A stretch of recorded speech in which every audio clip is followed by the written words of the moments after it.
Can I just check you can hear me okay now? Yeah, there we go. Lovely. Perfect. Okay. Well, welcome all. Welcome to our audiences who are tuning in on YouTube and Zoom. I'm just going to put a little thing in the chat box that just is basic housekeeping stuff and saying welcome again in text form. But I'm very, very pleased. I'm Carolyn Jess Cook, or I publish and write as CJ Cook, and I'm the director of the Stay at Home Literary Festival, and I'm super pleased to be able to host this event with Greg Buchanan and Paul Maunder. I'm pronouncing that correctly, Paul, yeah? Yeah. Great. Yeah, I'm really, really thrilled because they have both written such extraordinary books. Paul's book is The Atomics, and Greg has written 16 Horses. Do you have copies there? Because mine's on Kindle, unfortunately. If you want to wave them around. Ooh, awesome. So I'm just going to introduce you both, and then I'd like to ask some questions about your books, and we'll maybe hear you read from them for a little bit if you like. And there'll be a chance at the end to ask questions, audience. But if you'd like to put questions throughout in the chat or the Q&A, please do so. So I'll introduce Paul Maunder. Is an author and journalist. His 2018 memoir, The Wind at My Back, explores the connections between landscape, creativity, and the writing process. He was awarded a Faber bursary for his fiction and has a master's in creative writing from Royal Holloway, where he studied with the poet laureate Andrew Motion. He regularly publishes features in fiction and cycling magazines Peloton and Rouleur.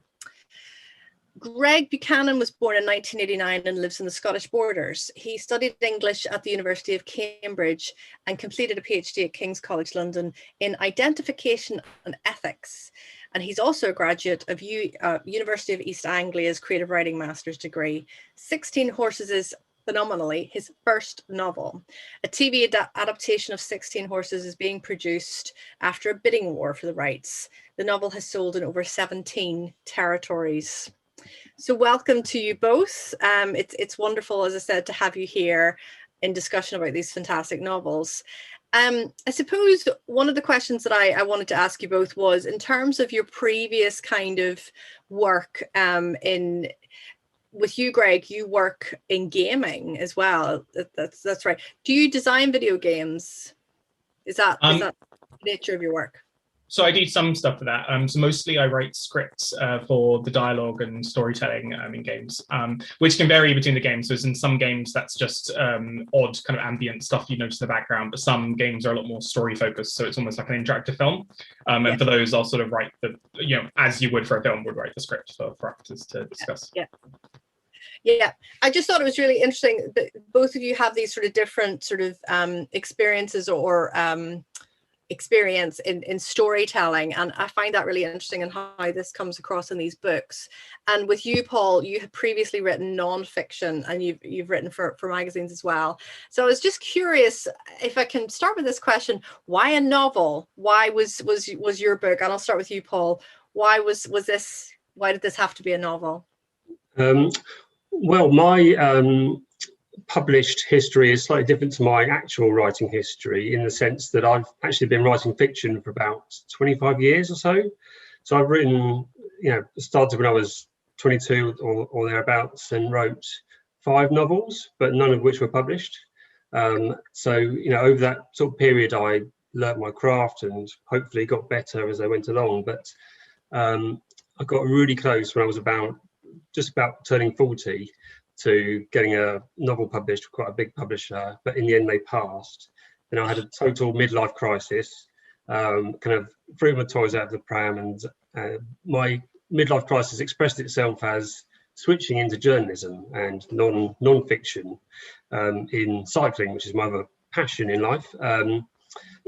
And that came quite easily, I guess, perhaps because it's my passion, and I'd learnt a lot about writing. And then actually, ironically, I kind of learnt a lot about storytelling through non-fiction, about how to create an arc and a narrative out of facts and experiences, and then came back to fiction with this book. So fiction was always my North Star, if you like, but had to go on that diversion to get back to it. Yeah.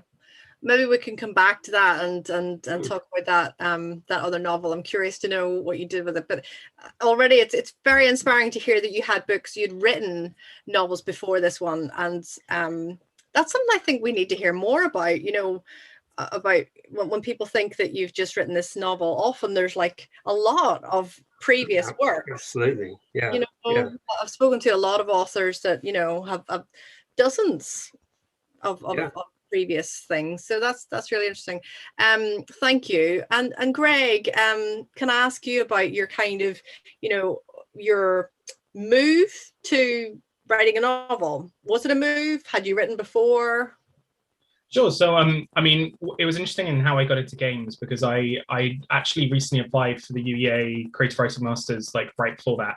Not because I felt I had to do that in order to do a novel, but more just like I was deleting everything I was writing. I felt like I needed some kind of structure to force me to do something, or I'd face like get told off, I guess, by teachers or something. I needed that structure back. So I applied for. And I got in to the course, but I had to wait 2 years, just based on when I applied and versus the application cycle. It was about 2 years, just under. And I ended up going into video games in the interim, whilst aiming to do that. In that the city I was in had a big gaming industry, and I befriended people. And there's these events in gaming called game jams, where you spend 48 hours just making something that you release for free, and they're often horribly broken and not very good. But it'll be interesting to see what kind of writing, like a novel's version of that would be. But lots of people collaborate from different disciplines. And so I met a lot of people, and they thought I was pretty good at my writing. And then I sort of, based on that, started getting work and releasing my own things. So yeah, and then went to UEA. I actually had, I had worked on a novel before this, before 16 Horses. That is, I think the agents got like quite excited when I mentioned that there was like this whole other novel that existed, but like no one will either get to see it or would want to see it if they did get to see it. In that there was a lot of good stuff about it, but it was very, I probably used the uncharitably to my past self, would use the word pretentious, in that there were a lot of good ideas going on in it, but I had quite a lot to learn, I think, as we all still do. But I'm sort of going to try and like smuggle ideas from that and lines into other things, I guess, throughout time, and it will live on in other forms, but I don't think that novel is right to exist. I often think, like, you know, all the kind of work that we think we have wasted, I like to think of it in my better moments as a breaker's yard, where you can kind of pull a tire off this one and a door off that one, and you can repurpose it. It can still be functional and not, it's not wasted, is it? So yeah, that's a good way of thinking of it. So with if I can ask you both about your books, and I'll start with you, Greg. With 16 Horses, you know, it has this really, when I first came across your novel, I was really intrigued, because, and I'm not, you know, it's not a spoiler to say that it starts with this discovery of this very macabre discovery of horses buried in the earth, and their eyes shining out from the soil. And that image, oh my gosh, that really was profound and unnerving, and it was many things. It was very dark, but it was very different as well. I felt creeped out in a way that hadn't been in a while. I was really curious to ask you kind of where your thoughts were with this novel, where the ideas came from. Oh, sure. So it was this kind of evolved in quite a weird way as well, with your Breaker's Yard kind of comparison, in that I started writing this kind of very unfocused. I think creative writing courses, sometimes when you've got to do a certain amount each week, lead to kind of this kind of miscellaneous material being produced that all relates to something. And I wrote these stories relating to this town of Ilmarsh in the novel, that were going to kind of form a novel, but it was very unfocused in what the novel was going to be about, beyond like bad. And I think, to be honest, in some way, not to say my novel is unfocused, but in some ways the final novel is bad stuff happens in this town of various kinds, and that was sort of where it came from and evolved. And I'd recently watched again, I'd seen it when I was younger, but I'd watched Picnic at Hanging Rock, Peter Weir film, and that really kind of gave me a kind of big push towards the kind of tone I was going for, of kind of eerie events and about how they affect, technically criminal events, but how they affect the people left behind and so on, and the people trying to figure it out. So I was being influenced by all that, and I wanted, and there were going to be all these different plot lines and different stories going on, kind of like this weird kind of Gothic horror Middlemarch, I guess, of different stuff going on, I wanted some kind of setup event that I was going to make one of the plot lines throughout the novel, but would have the tone of something of a kind of opener for that kind of thing. And in kind of horror, but also in a lot of myth as well, you often have some kind of omen, often involving animals, that starts off a kind of descent into kind of the communal madness of things. And I wanted some kind of animal omen to set everything off. And so I rewrote the initial scene without actually knowing precisely, or I think I had ideas, like they find a bunch of farm animals dead or something on this farm, a policeman and a farmer. But I decided to kind of take a left turn with it, in the initial conception of thinking about horses as kind of similar to farm animals in some ways, but also very different in our kind of social treatment of them and the economic value of them, and a lot of themes that relate to the novel. It's similar enough to kind of hit the spot I was going for, but weird enough to kind of be slightly strange. In that, for example, if they found a bunch of cows dead, it wouldn't have mattered. It would be less impactful for some reason. And that led to the initial idea, and then the novel, that plot line, and when I came up with that, I sort of figured out the rest of the plot line, where that was going to go. But then talking with my class and going through all the ideas, they suggested that perhaps my kind of incredibly complex novel that was probably going to be like 1,000 pages long of all these different things, they just said the horse thing is really good. Why don't you just do the horse thing, and sort of dial back the other ideas? And initially I was super kind of, I didn't even come up with the name 16 Horses myself. Someone else just said, why don't you just call it 16 Horses? And I can't remember what the title was, but it was this super pretentious title. And I went up to a bunch of people and I was like, without telling which one I came up with, I was like, here's 16 Horses, here's the other title, which one's better? And everyone just said 16 Horses. So I sort of faced defeat and then was like, okay, I guess I'll do this plot line that you're enjoying, instead of the ones that I guess you're not enjoying. And then and 16 Horses was born as a result of the winnowing down process of the ideas. I think, that's super interesting. It really says a lot. Like, for anyone watching who does writing or is thinking of, joining a writing group or doing, a master's in creative writing.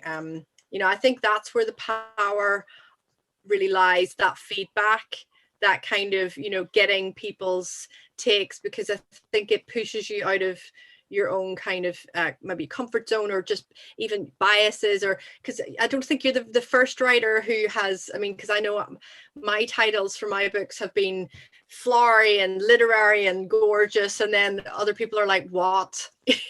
And often it is just about being really, really simple and concise as well. So and I think it's interesting as well that feedback played into the 16 Horses, because you're right, the horse is such a beautiful, elegant, and even a sort of mythic character. There's the horse or the Trojan horse, and to have it subverted or I guess presented in this horrific, macabre way was really a page stopper for me. So maybe we'll come back and maybe hear a little bit of the novel in a bit. And Paul, if I can ask you about the atomics, could you tell us a little bit about the idea for this book? Because it's set in 1968. It's very specific where it's set. And I was just curious where your influences were, where your thinking was with this book. Well, it was, so I've got a couple of kids. One's, my son is 7. He was about 5 when I started writing this, or was thinking about writing this. He got up way too early in the mornings, and so would drag me downstairs. We'd end up sitting on the sofa watching superhero films.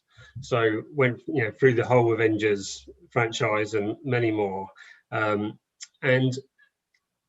kind of sitting there half awake, it occurred to me that it was quite strange that radiation seemed to play such a big role in how superheroes were formed, and that there was a whole narrative about scientists wanting to burst out of their kind of academic or intellectual world and use radiation to do good in the world. And so I had the idea of trying to subvert that narrative. So and then the other sort of component of it was that I was always been quite a big fan of horror, but more specifically folk horror. So there's a whole sort of subgenre of horror around things like The Wicker Man and Witchfinder General and some of those films. And I quite like the idea around the Wicker Man narrative, where someone rational or ostensibly rational goes to a more remote place and there is kind of undone by the wildness of that place. And then I guess maybe a third influence in coming back to the Gothic was that I've always been attracted to the idea of the Gothic and writing in that kind of genre, but I always perceived it as first and foremost being about big, scary country houses. And then which I think is true, but I was also quite allergic to the idea of, so I wanted to write about that, but was allergic to the idea of falling into a cliche. Yeah. So I went for the idea of the nuclear power station as a sort of symbol or a replacement for the country house. So all those three things kind of melded together into the story. Yeah, I can really see that, and I think you're right. That was one of the things that I really enjoyed about your book, was that it was so different. Like I didn't feel I was wading through the same tropes as we might have done with the Gothic, but there was definitely, the Gothic was there. It was kind of it was playing a role, I think, to explore, I guess, themes of violence, of masculinity, that as a reader I just find really enjoyable. Yeah, thank you. And I think also it's quite interesting to me about where technology comes into the Gothic, because actually, having read Frankenstein recently, there's loads of sort of technology in that, but you don't necessarily associate that with the Gothic. I suppose the Gothic is concerned with hauntings and the space in between reality and the mind, perhaps, and and technology, I think, does form a part of that. And I think radiation is a strange one, isn't it, because it's invisible and mostly used for good, but used in the wrong way, obviously a very destructive force. So quite a kind of magical element almost. Well, I'd like to ask you both then about the research that you did for your books. Greg, I was just curious what kind of research you had to undertake with 6 or 4 16 horses. Are you there? Yeah, sure. So the novel deals with, in terms of things, I'm not a policeman and I'm not a veterinarian or a veterinary surgeon. One thing that was quite useful because for those who don't know, the two main characters are, probably just what I just said, a policeman and a veterinary surgeon who's sort of helping out the case. My fiance is a veterinary surgeon and was sort of training throughout the last few years and now is sort of practicing one. So Charlotte, who the book is dedicated to, and some of her friends were very useful, and some initial questioning about sort of a lot of the last few years has been spent asking various people, so if you were going to kill 16 horses, how would you do it and to lead to this result? And it got refined over time and various other elements, because I sort of, the mythic nature and the kind of cool nature of that did lead to certain issues in terms of feasibility, in terms of that being a quite difficult thing to accomplish. But that was quite an interesting journey in terms of the research to sort of find that all out, and led to quite a lot of plot developments altering as a result of and becoming better as a result of the truth behind that. So I was working on that throughout time. I contacted an ex-police detective consultant who'd worked for a few other authors to look through the manuscript. He was really useful. He approached it from the perspective not of pure realism of method, how it's more like, how would you make this plot work in relation to police plausibility, which is a great approach, and I recommend to any writers out there who are thinking of getting someone that's a far better approach than changing the plot line completely. I've used him as well, actually. So I think, great. Yeah, he was really great. I think in the acknowledgements, I was like, oh, that's nice. yeah, he was really helpful. And yeah, and that was good. And it was a lot of for example, there was a thing about I sort of suggested policemen have been let go from the local area, whereas a better way is there will be like there's ways of getting rid of police people which doesn't involve firing them, and little things like that I wouldn't have known, and naming and stuff. There wasn't too much in terms of actually operation in the book that was a difficulty, which was very good, because I was getting a bit worried about that. With regard, and the approach I've always had regarding research or things I don't know about is I'll do enough reading and enough looking up to feel comfortable with the topic, but then I think I'm the kind of personality who would endlessly search for stuff if I decide I had to do my research before doing it. So I'll do the writing and then I'll make it work or rewrite or replace if I have to, but I won't try and do it all before, because I'd never be satisfied with that. With the veterinary element, I had a recommendation from my partner as to a veterinary forensics. Yes. So I did one extra thing. This was quite weird. I went to a training weekend for veterinary forensics people, which had vets there and police officers, but you could just go. I think definitely I was not. It was so useful in that one of the cases they discussed was the beheading of a horse, which was extremely lucky for my weird regard purposes. But there was quite a lot of visual imagery of stuff that happened to animals. And there's one thing to read about it, although some of the initial kind of Amazon comments suggest that maybe it's not one thing to read about it in terms of people's response, but it's one thing to read about it. It's another thing to like see visual images of what the aftermath is. So I was sitting there pretty kind of queasy and kind of agitated the entire time, but very useful in terms of getting a feel of how this is all done, and in terms of how it's all investigated and what the procedures are and so on.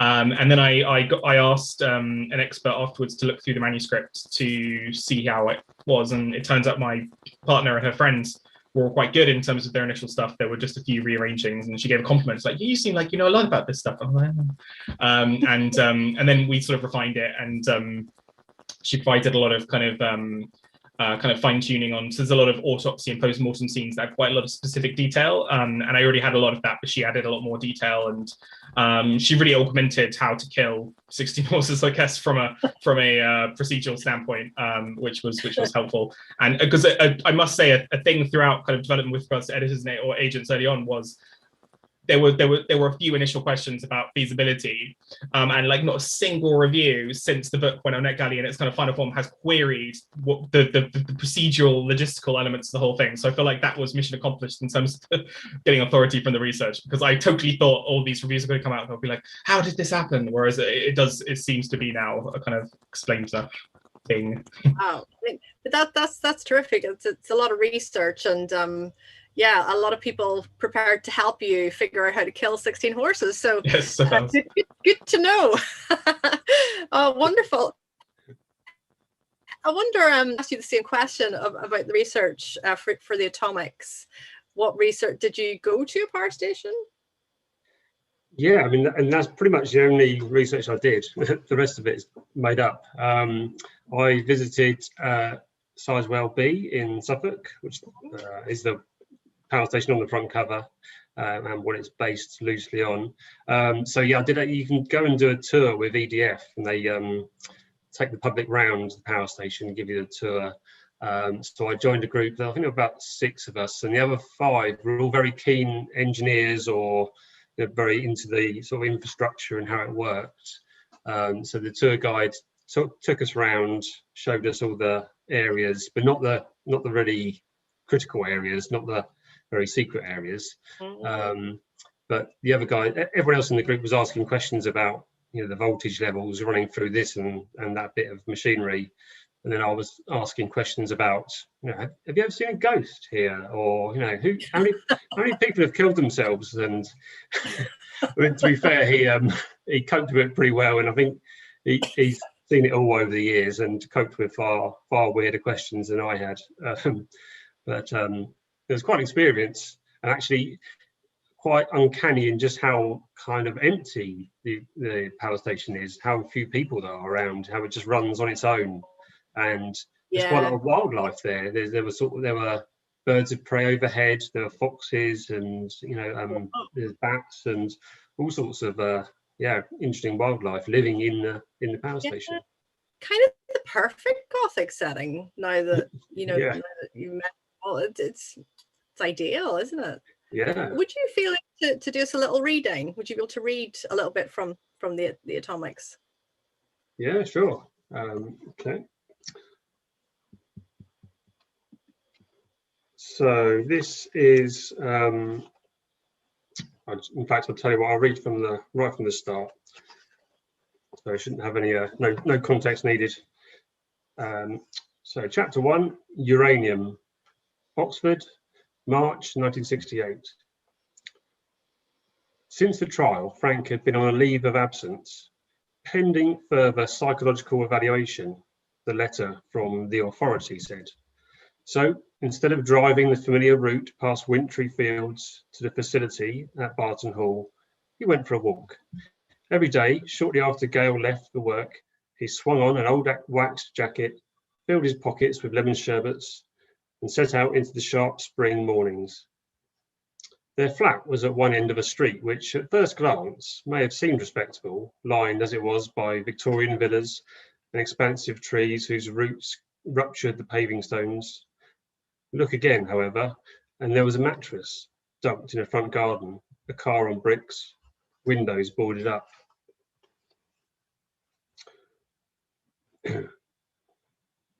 On this last day of March, the sun sliced low over the chimneys. A soft wind carried the clang of barrels being unloaded at the pub on the corner.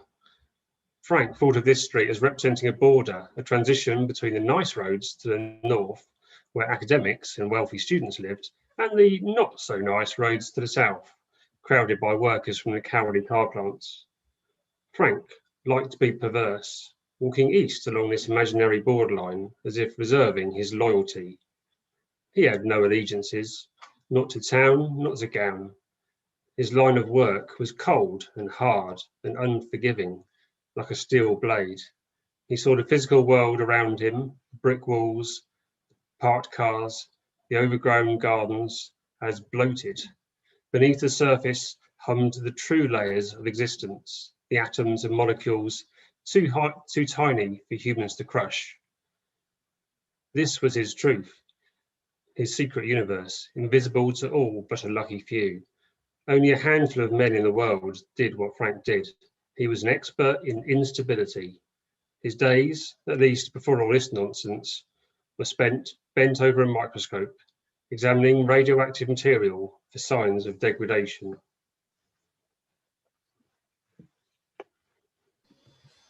I love that section from the book that you read, and it made me think how great a job you do in kind of, I mean, I hope this isn't giving away too much, but I feel like, you know, one of the real lovely things that one of the things I enjoy about the Gothic is the way in which the kind of external is connected to and often symbolic of the internal.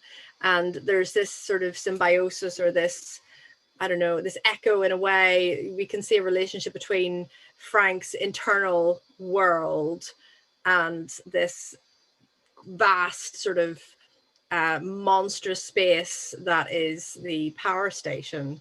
It's not beautiful, and it's you know, it's got this sort of cathedral-like sense to it, but it hasn't got that beauty. Did that sort of come as you were writing it, or was it something that you'd sort of thought about previous to starting it? Yeah, I think that was there from the start. I think what came as I was writing it was about processes of falling apart and degradation, and the sort of mirror between the radioactive process and his psychological process. And I think, as you sort of said, that the Gothic is more about psychology and the internal worlds than perhaps pure visceral horror. Yeah. Yeah. Wonderful. Greg, I wonder if we could invite you to read a little bit from your book. Would you feel okay? Yeah, that's cool.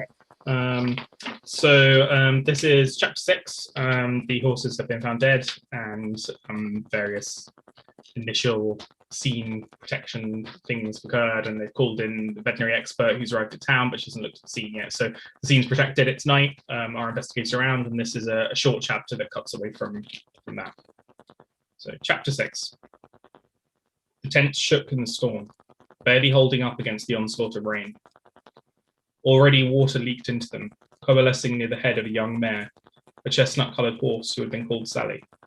She had been our owner's best friend. It was hard to see any of this. There were no street lights, not this far from town. If you stood in those fields that night, you would not have been able to see anyone, even if they were standing right next to you, even if they were looking right at you. You wouldn't see their grey hooded gas mask. You wouldn't see their tight rubber gloves. It's a beautiful thing to be seen. Stars dead for millennia kept faith. They walked out into the night. It's a pretty short chapter, so I cheated with my option. Oh, can't hear you. I don't know, I was muted. Typical. No, I was going to say it was very chilling chapter mind. That real kind of few sentences you spend in, you know, describing it as dark, even if someone was looking right at you, it's there's this real sense of menace in your setting. And I wondered if I could ask you a little bit about the setting and, Sure. and how, you know, because again, I think there is this kind of relationship between the setting of Ilmarsh and even I thought it was a beautiful kind of word to say, not beautiful, but Ilmarsh. It's an ill marsh. It just felt like, yeah, you'd spent a lot of time thinking about the setting and how that would evoke the sort of sick internal state, if you like. Is that wrong? Have I got that wrong? Or Oh, no, what definitely. So thoughts on that? So yeah, I wasn't. So when I was working on it, I wasn't entirely sure if that. It's really good that people say, "Oh, like they," because I was really worried it was way too on the nose, calling a place Ilmarsh. That's in like Evil Town or something would be the name. But I did look looking into it. I noticed a lot of places in the UK do begin with ill, and then some first places end with marsh. So it's a combination name. It's not an inappropriate, like a place could be called that. So I was happy with that. In terms of the there was a review from Publishers Weekly recently that talked about, and it was one of those nice reviews that kind of gets like various bits you're going for, and because sometimes there are nice things, there are reviews that like things or don't like things, but then there's reviews that specifically state some kind of cool thing that makes you sound cool, but you're like, oh, I did mean to do that, which is a nice coincidence rather than something you didn't actually intend to do that people give you credit for. But it talked about the novel being about the poisoning of a place, or about and its people, but in like a lot of different ways. And which is true, kind of without giving too much away, on various levels. That's quite true, and throughout time rather than in a particular moment. So the novel, I wanted a big sense of history to Ilmarsh, and actually they were originally in an earlier draft. There was this kind of middle draft between various drafts that maybe some other authors do, which was it didn't go off on one, so to speak, but it did have a lot of kind of chapters that I think were described by someone as almost like they were good, but they were like short stories on kind of related kind of spin-off short stories almost, relating to the place and characters, which I think will kind of, I might, one or two of them I actually feel like I should have left in, actually, in retrospect, the more I'm thinking about it, especially for tonal variation. Like there's this character in the book called Louise Elton who helps run these stables, and there was a whole chapter of her. There's a hint in the town that what happens to it after certain events transpire and what's happened to horses goes more widely, that they almost merchandise it, in that it was supposed to be an old tourist town. And there's this whole chapter where she's pretty much like staring at some horse cupcakes in a shop, and that goes and buys them, and then there's some interactions with other people with her, and it goes on quite well, but I thought it was quite good, actually, in respect, like the horse cupcake thing. There was slightly just gone off on a tangent here, actually. Even like the draft I was writing, I can't entirely remember why I started talking about this elephant, I have to admit. Give me a second to relate. So what was the original question again? Sorry, I'll find it. So I was in a asking second. about the setting and sorry. So there were various chapters that were going to go into the history of the town, as far back as there was, and I think there are some references to it in there still about the fact it was bombed in World War II, the economic history, in fact Norse pottery is found, but there were going to be some chapters that were actually like brief, like kind of like the one I just read, but all going to be set in those time periods, kind of getting closer and closer to the present, and some elements like sort of survived as well. So there's a reference to this thing called a dancing plague, which one of the characters analyzes because they find the phrase in a note. And it was this amazing thing I found, which never really happened in the UK, but across Europe and various other places, there were these epidemics throughout the kind of, from about 1000 AD to about a couple of hundred years ago, where people just mass start dancing spontaneously and it was like one or two people, and there'd be loads of people dancing uncontrollably. And there were so many of these things occurred that they started trying to prescribe medicines for it. And one idea was to try and get music. They actually got musicians in to try and like play to the crowd to get them to dance to the music, and then like slow them down with the music was an idea, which I thought was amazing. It didn't really work. They just, various people in each of these instances either collapsed or died essentially because they were just dancing non-stop for days. But I was going to have a fictional one had occurred a few hundred years ago in this town, for example, and so I was wrapping up a lot of kind of almost like a pick and mix of kind of weird historical incidents that were all real, but we're going to contribute to this kind of place in the present. And so a lot of the sedimentary layers of that survive in the novel, and that there are allusions or references to it, which hopefully I feel like makes the place feel lived in. And some people have asked like, oh, is that a real place, or think it's a real place? And a lot of them have described particular county locations in the UK, like various people like, oh, is it East Anglia? Various people think it's somewhere to the north. But I feel like that's a good sign in terms of people registering it as if it has some kind of reality to it. And similarly, I visited various locations to try and get a sense of that. So my parents, these are all nice places. None of them are like Ilmarsh. Ilmarsh, it's a horrible made up place. But my parents lived near Broadstairs, kind of Ramsgate kind of area.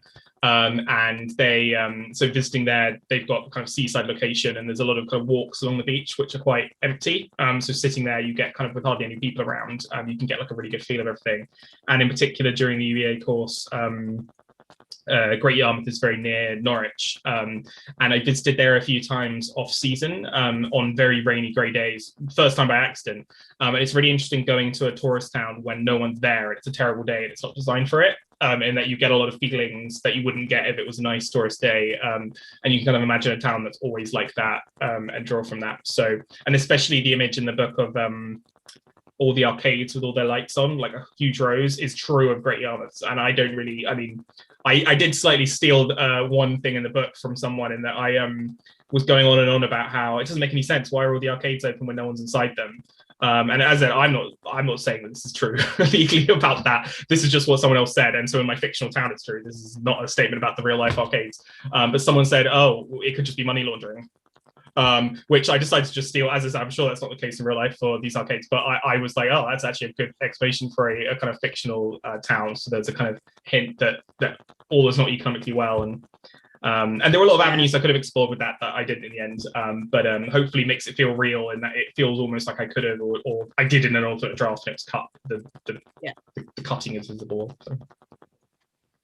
Oh, well, there's so much to sort of ask or speak to after that. I mean, I'm going to pass over to the audience, or I'm going to invite the audience to ask questions that I'll pose. So you can put them in the chat or the Q&A. But I suppose, I wanted to ask about, I guess, the question of the sort of, both books seem to have one foot in reality, and when I say reality, sort of a very, a macabre almost sense of something ill at ease, but also in this sort of other realm.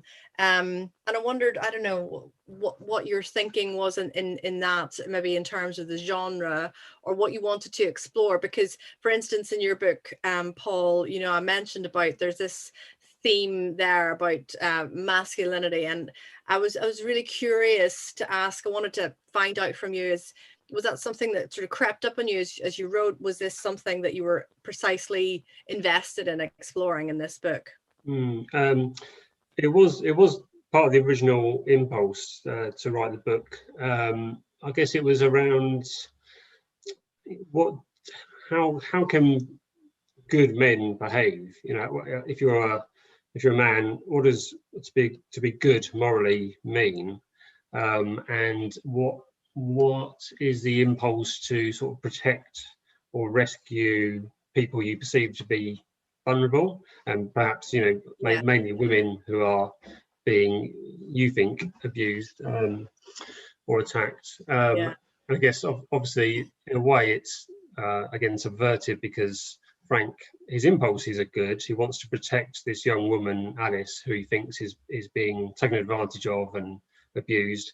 But of course, he goes about it in totally the wrong way. And I guess I want to have character where he's not totally good or bad. he has good impulses, but he takes the wrong set of actions to deliver them or to rescue her, and of course it all goes wrong from there. And I think on one level he knows that as well. It's not like he's not a total psychopath. He's not just one-dimensional. Hopefully he kind of can't help himself slipping into this violent place, but he knows it's not right. Yeah. You know, that's interesting. I think you know, you explore his kind of vulnerabilities and very specific kind of urges to protect, and you know, it's as if the radiation is almost an enhancement of his masculinity, or enables him to fulfill this kind of role that he feels that he has. So no, I find that really, really interesting. And that was why I had told the story as well from the perspective of the young woman Alice, and also from Frank's wife Gail, just to give that other dimension, to show that Alice doesn't need protecting. She's far stronger than he is. But he still has this kind of I guess delusion or compulsion to step in.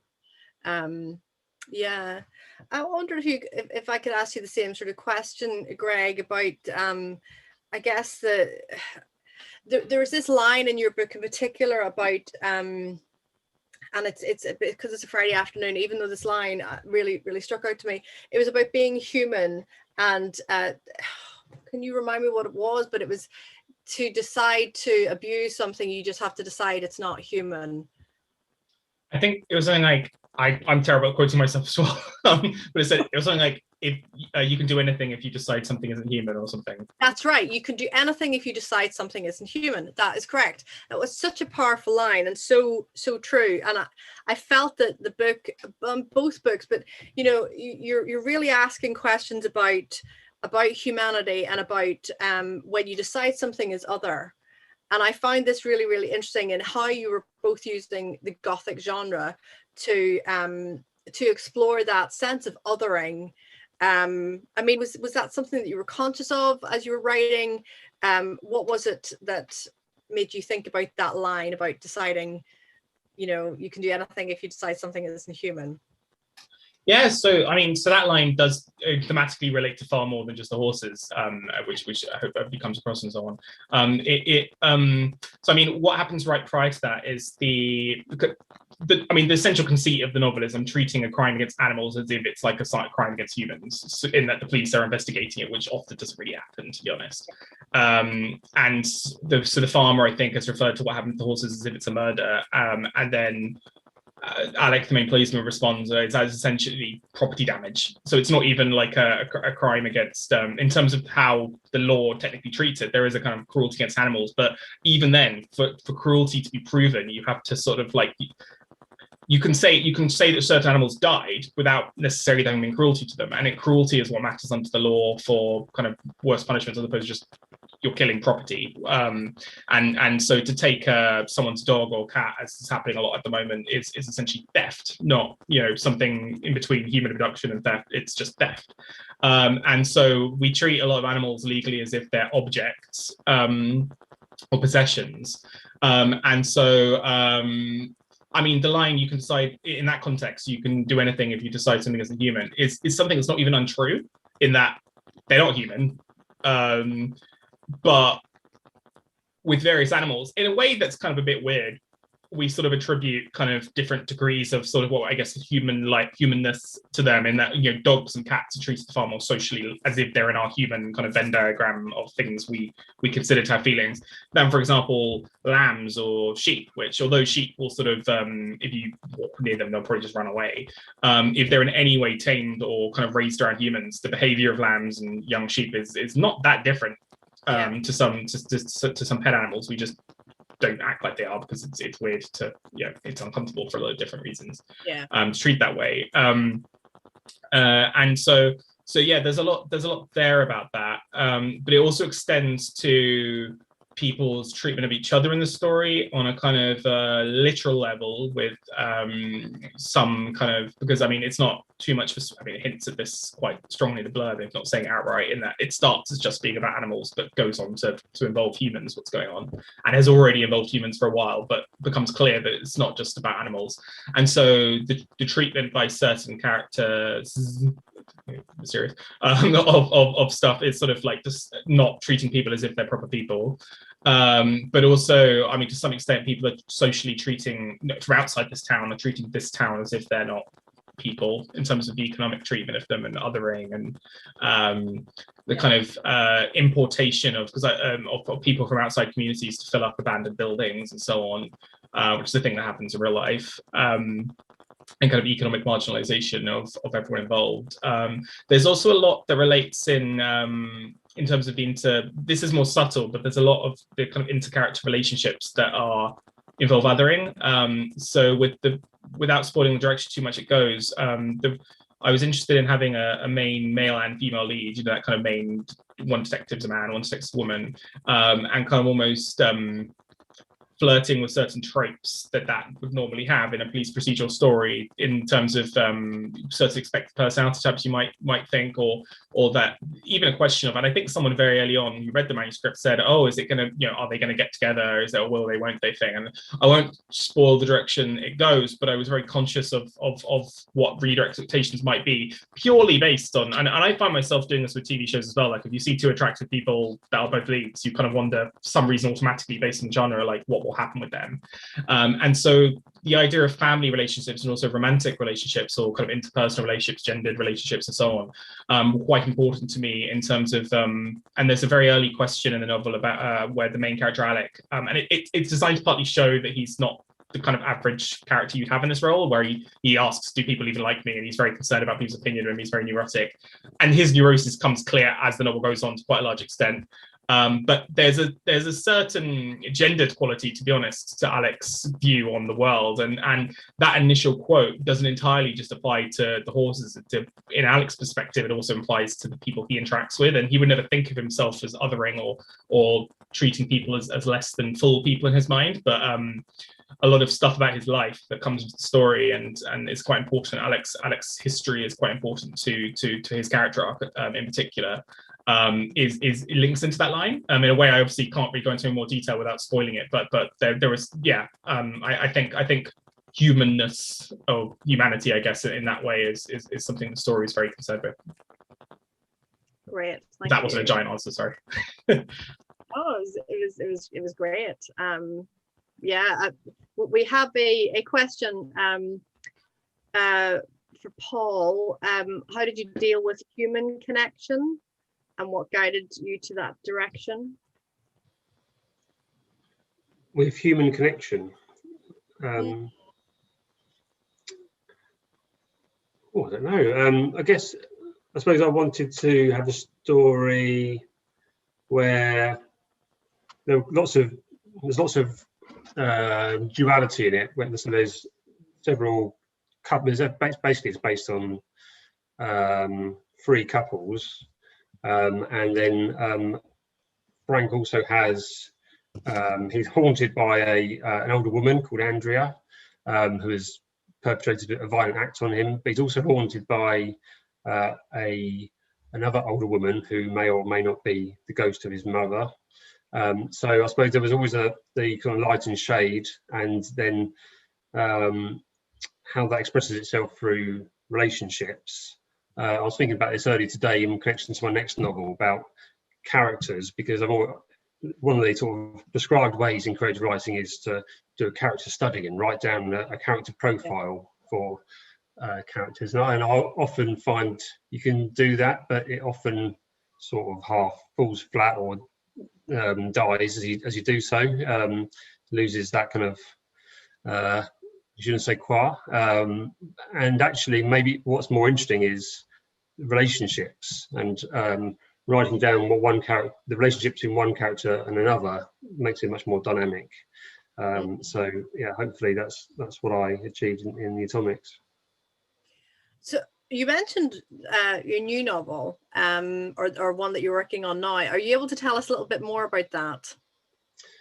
Yeah, I mean, so I've been struggling for about a year now to come up with an idea. Or I've had lots of ideas, but I've been putting lots of blockers in my own path, and have idea, then find a reason why that's just not acceptable for whatever reason, or someone's going to disapprove of it. So in the end, they've all kind of like sort of stepped up on each other and come to one place. I quite like the idea that I can have a little, very small niche in the book world, which is subverting existing story types. And they're currently on, I think it's on BBC iPlayer. There's a whole series about film, and might be Mark Commodi does it, but one of the ones is about heists, and I always loved films about heists and bank jobs and that kind of armed robberies, that kind of stuff.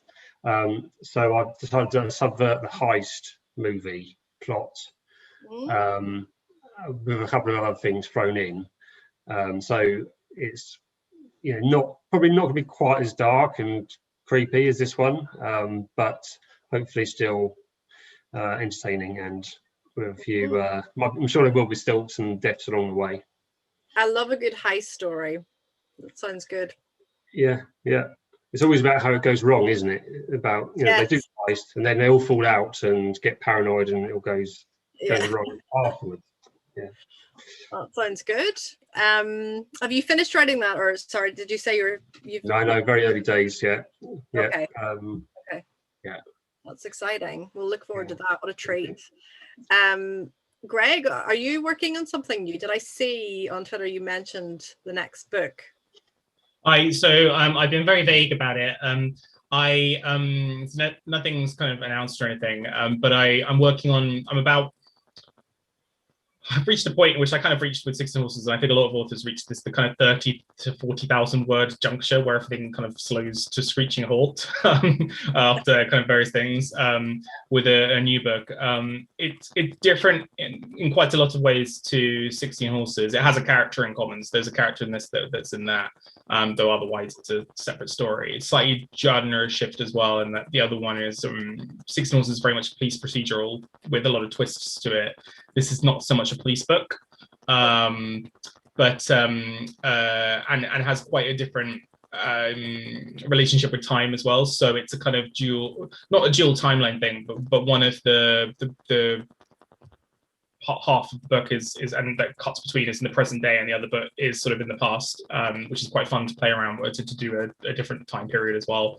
So there's a lot of stuff I'm having fun with, and I did say to myself I wanted to make sure I didn't kind of repeat myself with what I'd done in a previous book, but annoyingly I think I lost anything I would have gained in terms of I know how to write a book now, this will be easy this time, whereas like I guess deciding to do different stuff is sort of like, okay, I've just lost all the information, I've just got to learn all this new stuff, so I'm working on that. And I keep having ideas for other things that I've been tempted at various points to try and do instead. But as I've heard from other writers, to try and be suspicious of that impulse, especially at this juncture where I've suddenly slowed down in the middle. It's kind of, I imagine if I started one of the other things, I'd sort of be tempted to just, I'd probably just slow down there and I have all these kind of 30,000 words first halves of books.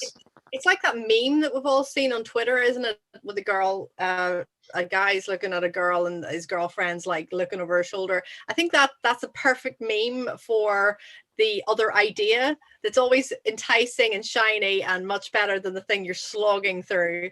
So I think keep going is the bum on seat and all that sort of thing. Persevere is the best tip. And Paul, you'd mentioned about a previous novel. Do you think you will return to that, or is that kind of is that in the breaker's yard? Yeah, and I've taken a few parts off that that wreck already. I can see it was set in World War II and in the Blitz, but it had enough of a similar plot to the Atomics that. I think even if I did put it back together again, it might feel like I was repeating myself. Basically, I got to the point where Smith's editors, they they said good, but not good enough. And then my agent and I did another 18 drafts between, of it, and it still didn't work. So I think it's run its course. Yeah. Gosh, that's a lot of drafts, isn't it? Yeah. Yeah. But And it got to the point where I couldn't see the wood for the trees. So yeah, I think that you do get to that point where you just it, you could probably recite it if you wished. So I'm sorry that we've run out of time, because we have another event starting at 6. It's 3 Blood Axe poets, or 3 poets who are published by Blood Axe, who are talking about poetry and grief. So we need to bring our event to a close, which is a great shame, because I've very much enjoyed talking to you both and learning more about your process, about these books, and about future books, which is really exciting to hear. But I want to say a very warm thank you for reading and for telling us about your books and your works, and to the audience as well for a question, and to the audiences further afield on YouTube and whatnot. So thank you both, and yeah, please come to our next events, and good luck to you both, Greg and Paul, for the future works.